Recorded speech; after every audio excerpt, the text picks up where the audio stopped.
不知道大家今年有没有抢到首发啊？我是没有抢到，我是在24号的上午才收到我的新 iPhone 15 Pro Max。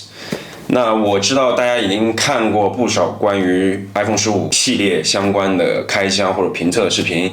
那这一期呢，我还是会给大家做一个开箱，但是我会围绕几个我比较关心的问题去和大家展示这款机器到底怎么样。我买的是这个15 Pro Max 原色钛金属的一个版本啊，然后它是256GB 的 Made in China。OK， 我们就把这个封条给撕掉了。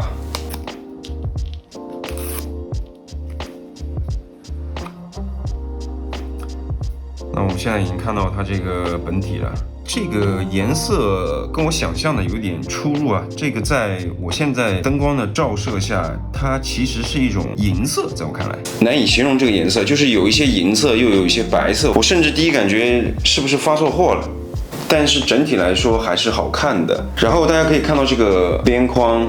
这个今年的钛金属边框，大家可以看到这个其实还是比较容易沾指纹的，但是就是说它会有一个消失的这样的一个过程，我觉得还是蛮神奇的，可能不会像大家在网上看到那样那么严重，我觉得这一点大家还是可以放心的，尤其是这种浅色的版本。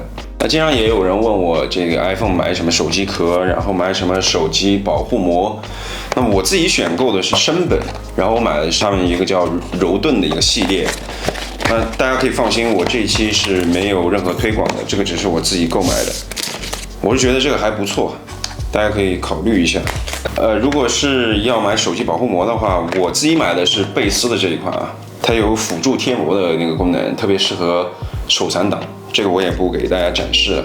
外区的 Apple ID 是否可以登录国行的机器？我现在已经登录了美区的这个 App Store， 是可以正常浏览的啊。我觉得这一点大家可以放心了。今天视频最后一点，我想了解关于 iPhone 15 Pro 的，就是它这个 USB-C 的接口是不是能够用上拓展坞？我们来试一下。那我现在拿了一个贝尔金的拓展坞啊，我现在试着看能不能连接上这个我们的新 iPhone 15 Pro。